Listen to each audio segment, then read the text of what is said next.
কিয়ামতের দিন ইসলাম ছাড়া কেউ যদি অন্য কোনো ধর্ম তালাশ করেছে দুনিয়াতে, তার এই মতাদর্শ গ্রহণ করা হবে না। And he will be loser, সে হবে লুজার, ক্ষতিগ্রস্ত। হাই হাই কোম্পানির ম্যানেজার, ওর আমও শেষ, সালাও শেষ। আওয়াজ করে বলেন ঠিক কি না?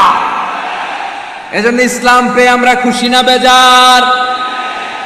প্রত্যেক নামাজ শেষে আমরা আল্লাহরে বলি, আল্লাহ রাদিতু বিল্লাহি রাব্বা ওয়া বিল ইসলামি দীনা ওয়া বি মুহাম্মাদিন নাবিয়ান ওয়া রাসূলা।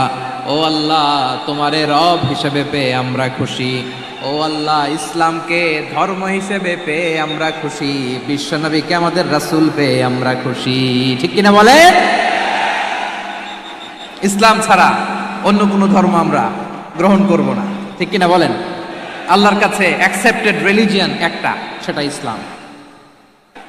তো বিশ্বনবী সাল্লাল্লাহু আলাইহি ওয়াসাল্লাম মক্কাতে কিংবা মদিনাতে খুব পিসফুলি এক্সিস্ট করেছেন, যে কোনো ধর্মের সাথে মিলেমিশে চলেছেন। তার প্রমাণ আমরা যদি রাসূল সাল্লাল্লাহু আলাইহি ওয়াসাল্লামের বায়োগ্রাফির দিকে তাকাই, তাহলে দেখব তিনি মুশরিকদের সাথে পিস ট্রিটি করেছেন, শান্তি চুক্তি, পিস ট্রিটি, পিস এগ্রিমেন্ট। আপনারা হুদাইবিয়ার সন্ধির নাম শুনেছেন? আমার লালমনিরহাটের কলিজার টুকরা ভাইয়েরা, হুদাইবিয়ার সন্ধির নাম আপনারা শোনেন নাই? ষষ্ঠ হিজরিতে বিষ্ণু ইসা ইসলাম মুশরিকদের সাথে এই ট্রিটি করেছেন, চুক্তি। কাদের সাথে? মুশরিকদের সাথে।